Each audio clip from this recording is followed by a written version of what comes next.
Hey besties, welcome to the first episode of the You're Not Alone talk, where we talk about real things that don't get discussed enough. Today, we're going to talk about what so many people deal with in silence. Being the strong friend while feeling exhausted and not feeling as supported. So get cozy, get your favorite drink, and let's go. Sometimes you just want to have someone be that strong friend to you, because about 90% of the time you're always the person that is that strong friend, that go-to friend to other people. You're the one filling other people's cup, which means your cup probably gets empty more than you would like. If you're the person that everyone always turns to get advice, get support, you're the one that's always checking on other people, what's happening is you're rarely getting that energy back. And I see you. So I'm naturally a planner, and I'm a person that naturally gets things done. I enjoy bringing people together. I love fostering the community, and I like keeping a good routine and keep things going and get people to keep on meeting over and over again, because I know that the more you meet, the stronger the relationship will get. And there's times where I just want to take a break, have time for myself, sit back and let someone else do all the other work. Just what it is. Just because you're the person holding the fort down doesn't mean that you don't get to have time for yourself and you have to be constantly there to be for that person, because they wouldn't know what to do without you. It's just not true. And I'm here to tell you this: you don't have to get to the point where you are completely exhausted and sick of everything.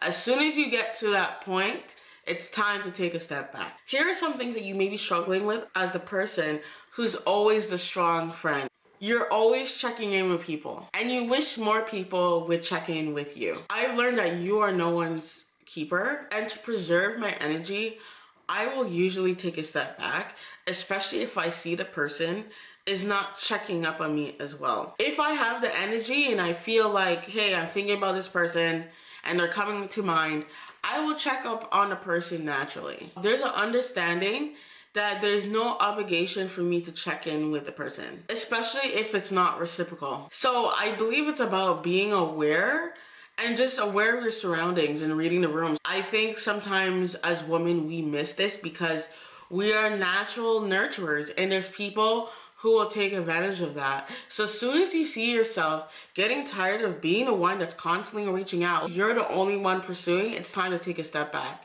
Your friendship should not be draining your energy. I understand there's going to be a season where there may be a friend having a hard time, so then it's going to get lopsided, but there has to be some lines. There has to be some boundaries. It sometimes sucks to be that strong friend, because you'll get to a place where you're like, I want someone to be strong for me. You are the go-to plan person. This is the second one.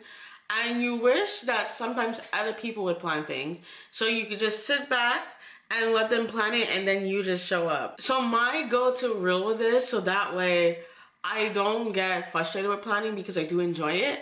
If I'm planning something, it's gonna be based on my terms. So for pickleball, right now I gather a bunch of girls and we go and play. But the ongoing rule is, if I'm booking whenever I'm free, whenever I'm available to book the court. And if other people ask, well, why didn't you get a different time? I just tell them, hey, you can book it. But the understanding is people get caught up with life, and basically it's just how it is. It's like, if you don't book it, it ain't happening. Something I discovered is not a lot of people take initiative when it comes to plans. Usually people wait for other people to make the plan, and I'm completely okay with that. I understand that I enjoy doing it, but for me, if I get exhausted or tired, I will miss a week. If I see that, hey, I'm not feeling like planning anything, I just don't plan it, and it is what it is. But I don't put that pressure on myself saying, oh, I absolutely need to do it, because being strong all the time can be a little draining. And I think it's okay to sit back once in a while and be like, well, if they're not doing it and I'm not feeling it, then we're not doing it. This is the third thing the strong friend would struggle with. People would assume that everything's all good and dandy with you. Deep down, you wish someone would just contact you and be like, hey, is everything all right? Everything okay? This was a big one, because this is something I've struggled with, because there's been times where I've been down and out, just being depressed. And this is the moment where you really get to understand who your true friends are. You get to understand the people who are there who would just check up on you when you can't check up on other people. And this is a very crucial moment. And this is where you can get to see how people are very obsessed with their own lives and they're centered around their own lives. They forget about you. It can be a very lonely world, especially if you don't have the right friends around you. I got to a point where I don't want just friends who are ready to go out to places, who are only wanting to be in my happy moments. I want friends who are going to be there in my down moments as well. I think that's a very important thing, and that should be important to you too. And I'm not going to lie to you, because this can be a very hard one. This is the moment where at times I would go down this memory lane of wondering, okay, I've been there for this person and I was there for them, I checked up on them, but now they're not there for me. This is where I just learned to set proper expectations around my friendship life. Meaning, I tell myself, hey, I'm not obligated to check in with people. There's gonna be times where I don't because I'm caught up in my own life. And at the same time, I just tell myself, hey, they're not obligated to check up on me. And I choose to reassess the friendship to see where it's at, if it's benefiting me, and if it's serving me, and if I'm serving them. And if you also have a strong friend, it's important that you're not making the assumption that they're okay. That's where sometimes we go wrong, because we think because we see them smiling, we see that they're okay, they're working their job, they're doing their thing, that they're okay. And it's important to not make those assumptions, because that's where people go wrong, is they make the assumption. In reality, everyone needs to be asked, are they okay? How's everything going? And not assume that one person is always strong. From my life, like, I think a lot of people assume, oh, everything's all dandy, right? We all go through things. Sometimes I can get caught up in being that strong friend where I'll realize that, man, I wish someone just asked me, was everything okay? But I've gotten to a point where I like to assess friendships. So if someone's gonna ask me for help, I would be like, okay, did they reach out to me in the past few months, weeks? And if they haven't, I make up my mind and tell myself, am I going to help them? The other day I had this girl where she was looking for this job and all that stuff. And I just made a comment in a group and I was like, oh, you should do so-and-so, do this, and you'll be able to get a job. And then right away she messaged me and she was like, hey, how are you doing? And right away I knew. So I was very slow in responding, because I'm like, okay, why is she messaging me? I just offered my help. I just said my advice and that was that. And the thing is, she was trying to strike up a conversation. Like, if we have been talking forever, I noticed it, and it got to a point where I just reiterated the same advice that I said in the original public comment. And then I left it at that. I shut down the conversation because I knew my boundaries. I just was not feeling it. What I learned from that situation, people will contact you when they need something, but people won't generally just contact you. And I have to admit, I can have issues with that sometimes. And I usually have to go look deep down in my feelings and say, okay, how am I analyzing this? I'm just being real with you guys. I've had times where I've been very down and I had no one around me, and wish I had more people asking, hey Nikia, are you okay? How can I help? Or how's everything going? Those simple questions will make a difference. I remember having a friend expressing that, like how they went through something and then they noticed that all the other friends didn't do what she was expecting. And what I learned from that situation, it was eye-opening, but at the same time, it made me understand all the people used to tell me years ago, where sometimes people are trapped in their own lives. We say it, but we don't truly grasp it. In my mind, I was like, sometimes other people are going through things, and that's why they're not reaching out, or they're not doing the things that you want them to do. They're going through their own things. I related to that because in that moment, I was that person where I was going through my own things. So then I didn't have the capacity to be the friend that I wanted to be. It gave me a new perspective now. If I'm going through something, I don't go in a mindset where, oh, they don't care about me or they don't like me. But now I go in that mindset and say, okay, what are they going through in their life? Let's take a step back and find out what's been going on and what they're going through and so forth. But it's such a great area, because I know that this can be very hurtful to some people, especially if you've been there for that person and you're not getting that same energy back. It's a very hard place because it makes you want to cut off people. I don't want to be friends with anyone because people only want to be around you when it's a good time, when they want something, when they want their attention span to be occupied. This is the fourth point of struggles that a strong friend will go through.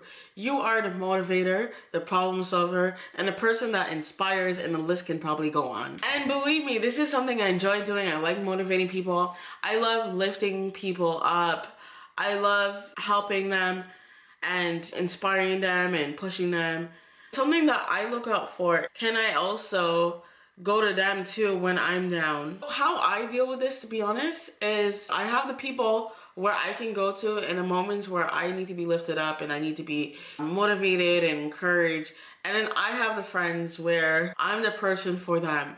It's ideally, if it's mutual, I think it's awesome if you can be very transparent with the person. I think that's a very great friendship, but I've got to recognize that there's just some friendships that you just can't do that with that person, or you're just not there yet. And that's another thing too, is sometimes you have to give it time. You have to let that friendship build up first before you can get to that point where you can go to them and vice versa. It depends how much you trust people. Like, there was a point where I remember I had a friend where she was obviously interested in building a friendship, but like, one of the things I noticed as we started to converse is that when it came to her own situations, she wouldn't share hers. And then I would share a little bit of mine. It wouldn't be a whole lot. And then I noticed that she wouldn't share a whole lot of hers. So then right away, I started to take a step back. But then something interesting happened. As I started to build a relationship with her, then she started to open up, and now we have a more open dialogue. For this is just keeping in mind a certain type of relationship needs to be built, and you don't always have to be a motivator. So if you don't want to motivate, you can shut that thing down. You don't have to be everything to everyone. And I know this can be a struggle, especially if you're the strong friend. You naturally want to pick people up and you want to help them and all that stuff. But protect yourself as well. Protect your peace, protect your surroundings, protect your boundaries. And here's the hidden toll of being the strong friend, okay? I'm about to get real up in here. There are times that I wish I had more people checking up on me and just saying, hey, how's it going? Especially people that you see every week. Now, the friendships that I'm currently building that are deeper, I know that sometimes I'll get a friend here and there say, hey, how's it going? And then it can be a little bit weird at first because you're like, everything okay? Is something wrong? Blah, blah, blah. And it's such a nice feeling when someone just contacts you out of nowhere and you're just like, hey, I'm just chilling, just wanted to see how you are. I think those are the best moments.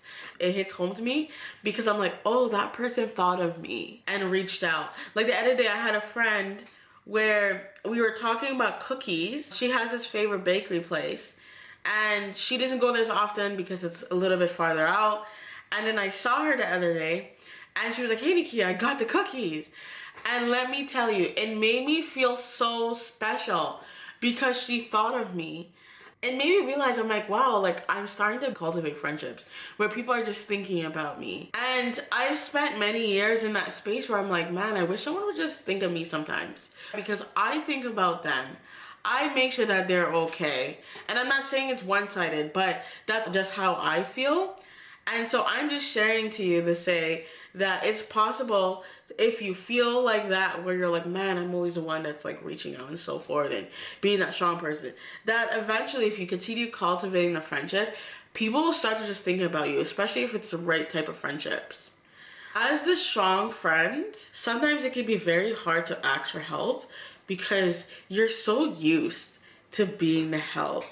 And this is your sign to ask for help if you need it. My biggest fear, and you could tell me if you have that same notion in the comments, if I ask a person for help, am I going to be happy I asked?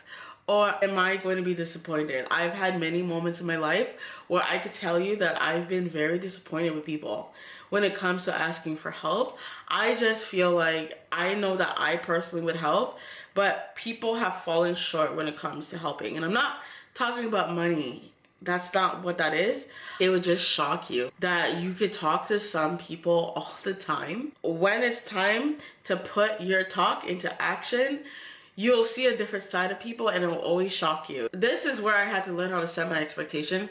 There was times where I've had to challenge some friends and be like, you're asking me about this situation, so how are you gonna help? And then usually you'll see them back away. And that has really opened my eyes because I'm like, this is very interesting. So I have to admit, there's some friends where I've made a no and I'm like, man, any milestones I have or any good times, they're not being invited. Because I want people around me who are happy to be around me when I'm down and out, not just in the milestones. So this really hits home for me. I would say this is one of my hidden tools, especially when it comes to asking for help. Are they gonna show up? Are they gonna be there for you? Also, on the other hand, I think that there can be such a great thing to just ask for help if you need it, because you just never know how that person is going to show up for you.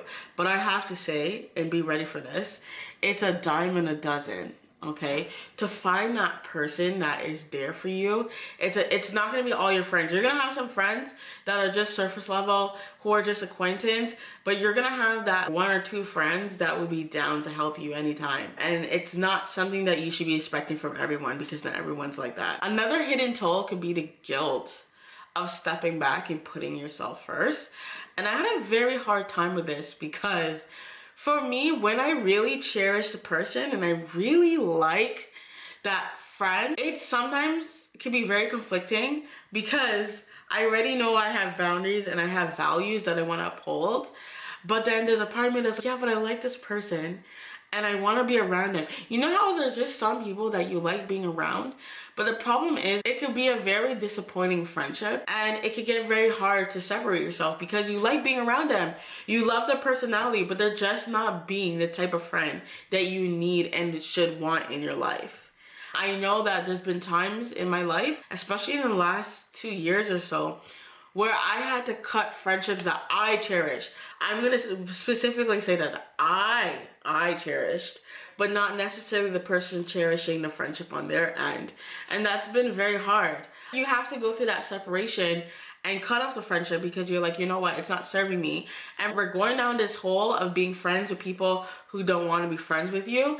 And I know it's hard to believe, but yes, there's people who don't want to be friends with me, and that's okay. And there's probably people who don't want to be friends with you too, and that's okay. Sometimes you have to let those friendships go. And that can be a very hidden toll of a strong friend, because you want to keep all your friendships together. You cherish people. You're always there for people. If the people are not returning that same energy, they got to go. They got to go. And I understand some of the things may be conflicting, because sometimes, well, you can keep those friends around that are surface. I think it just goes back to, like, you have to understand what you can handle and what you don't. And if it's affecting your mental health, it's affecting the way you think about yourself, that's when it's time to cut off the friendship. But if you have this understanding of, this is what this friendship is, we go to places together, have fun, kiki and laugh, and that's it, and you have that understanding, we're good. But you know you're not going to go to that person to talk about your business or talk about the things that you need to talk about that is deep. This is something I'm still working on. Another hidden toll of a strong friend, I don't like when a friend says, oh, you're the person that's holding us together.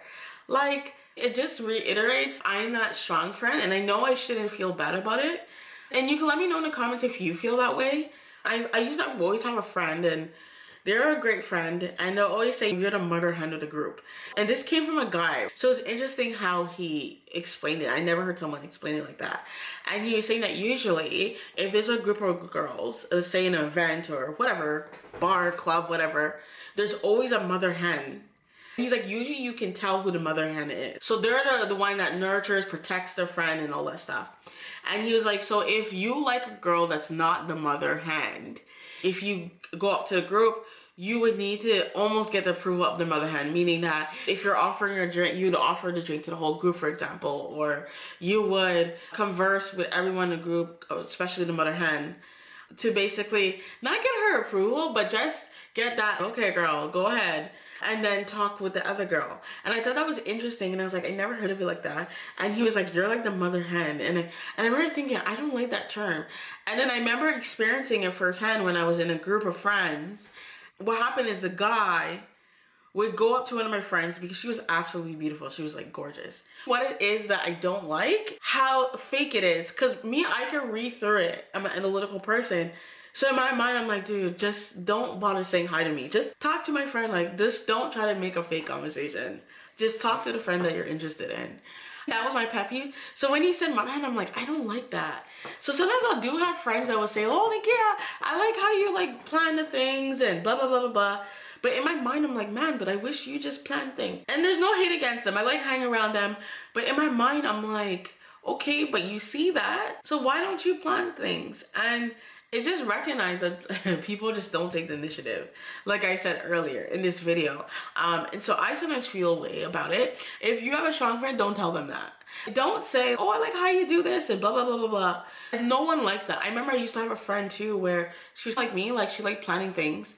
And you know what the biggest thing she disliked is when people would constantly contact her to be like, oh, what are you doing? It came to a point where she would tell me this confidently and she was like, why don't they plan something and invite me? Like, why are you contacting me to see what we're doing today? Kind of thing.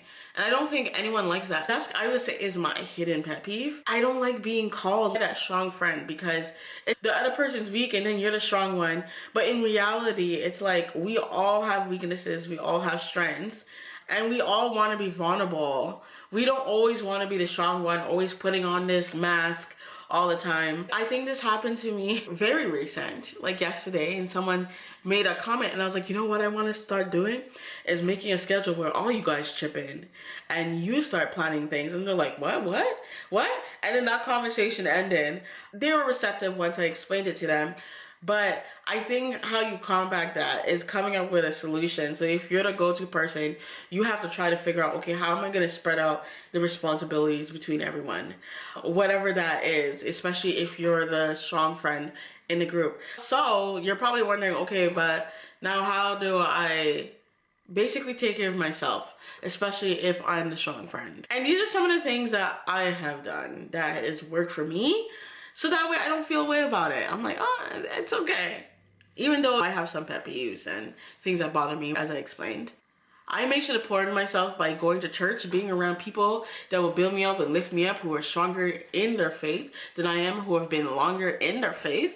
I even meet up with my pastor and stuff. Like, I'm a big believer in that. Sometimes I'll meet up with her or something like that, and it helps so much to just talk with someone with so much wisdom. So basically pouring into yourself and finding people that have even more things to share and have more experiences than yourself. I set time to learn something new in my personal development. So right now I have a goal of reading 1 book a year. So I just started it. The goal is to read 11 books in a year. So I'm very dedicated to pouring into myself and learning some new things. So that way by the end of the year, I am not the same person. I'm working on my own thing, following my own dreams, putting myself first, grinding, saying no's, especially if it is in line with my goals, saving money, whatever that may be, that's what I'm doing, is I'm putting my goals first. If people invite me out, I'm not obligated to go. Sometimes I'll go, sometimes I won't, and tell them, hey, I can't go, sorry. If someone sends me a text, I used to have this urge to respond right away. But if someone sends me a text and I have other things I'm doing, or I don't even feel like responding to the text, because that's okay too, I'll leave it unread for a while and maybe respond to it the next day or later on or in a few hours. But I don't have the obligation to respond to texts. But I have taken away that feeling like, oh, I have to respond to every text or every conversation that's happening. To keep my mind sane, I purposely have friends for different things, and I know I talked about this earlier, but I have different friends and different expectations for them. So that way I don't get caught up in feeling like, oh, I'm giving, or taking. I purposely have different friends and have different expectations for them. Some people, we're just meeting up. We're just meeting once a week. It's just surface level. There's some people that's on a deeper level. And that keeps me sane, okay? That has changed the game for me too. Once I understood that Every friend doesn't have to be the same thing for that one thing that you want them to be. They can be different friends. It's something you can't do in a relationship. I've heard people say, oh, I wish that you can date multiple guys. The idea is that when you date multiple guys, sometimes they'll all have one quality that you like, that you wish that one guy had, but sometimes it's just different guys. So it's the same idea. Is you'll have different friends, they'll have one quality that you like, and you're able to keep all of them, but obviously it's kind of harder in the dating world. But that's the mindset I have. Okay, so each friend serves a different thing for me in my life. And if they're not serving me and it's not meeting my expectations, they may get cut off, especially if we're not serving each other. That's it. If you show up with having the right expectations about the people around you, then you can show up with the right type of energy that the friendship needs. That's that.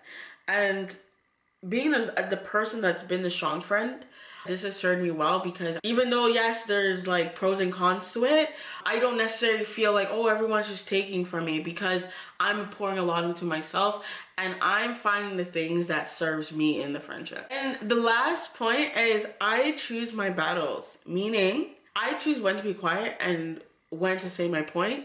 There's times where I just stay quiet, especially if there's a disagreement or a discussion around a group of people or one-on-one. I learn to just listen, and I know when to keep my mouth shut and just let it be, and when you need to absolutely have that discussion. But that has saved my mental health so much, because sometimes there's just some things that you just don't need to argue about. Leave it be. It's not worth it. Save your energy. The biggest thing I learned about being a strong friend, it's not grounds for you to be walked over, and grounds for you to have to be helping people all the way to exhaustion. As soon as you see yourself get like that, it's time to put yourself first, pour into yourself, and reset. You know what they say, read the room? You need to read yourself and see how you're reacting to things. So if you're too tired, hey, it's okay to sit back and relax and change up things. And you don't have to always be the one keeping things together. People will be okay if you sit back. So if this hit home for you, let me know in the comments. Let me know how you're liking this You're Not Alone type series. I'm going to do more episodes and see how it goes, but let me know what you think about it. We're going to be doing more topics that people don't really talk about. And again, if you want to share your own experiences, I want to hear from you. I want to hear your stories, especially if you've been a strong friend, what you have done. I want to hear your whole story. Click the link in the description and fill out the form, because I want to do more videos of you guys sharing your stories to the public, because there's other people who want to hear it, to know that they're not alone, and that you have the option to be anonymous, so no one has to know who you are.